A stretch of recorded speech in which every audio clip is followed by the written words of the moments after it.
महाराष्ट्र हे संतांची भूमी आहे, महाराष्ट्र मराठा, म्हणून मराठी भाषेला खूप महत्त्व दिलं गेलं पाहिजे माणसाने. का याचं कारण माऊली ज्ञानोबा माऊली 6व्या अध्यायामध्ये 14व्या क्रमांकाची उभी आलेली. माझे मराठीचे बोल होते की अमृताती पैजाजी ऐसे आश्चर्य रसिके मिळविणं.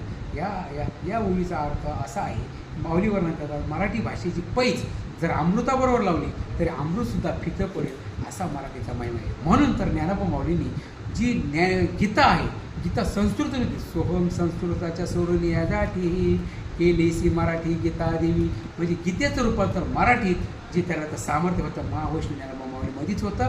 याचं कारण माऊली महाराष्ट्रामध्ये साधू संतांनी महाराष्ट्रामध्ये अवतार घेतला, मराठी संतांची भूमी आहे, हा आपला अभिमान आपल्याला असलाच पाहिजे मराठीचा.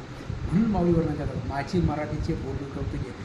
ज्ञानेश्वरीमध्ये 56 भाषा आहेत. 56 भाषेचा केलासे गौरव, 56 भाषेचा केलासे गौरव, भर नावी नाव वारीला गीता अलंकार नाम ज्ञानेश्वरी ब्रह्मानंद लहरी प्रगटे. गीता हा अलंकार आहे, सोन्याचा डोळा आहे, पण ज्ञानेश्वरी हा अलंकार आहे. गीता हा सोन्याचा डोळा आहे. जसं आपण गाळ्यामध्ये 1 किलो सोनं घालून असं सोन्याचा डोळा घालून फिरू शकत नाही, पण त्याची जर अलंकार जर बनवली तर त्यासारखा दुसरा त्याला उपमा देता यायला. हरिनाम सार जीवा या नामाची उपमा त्या दैवाची टोनवाई.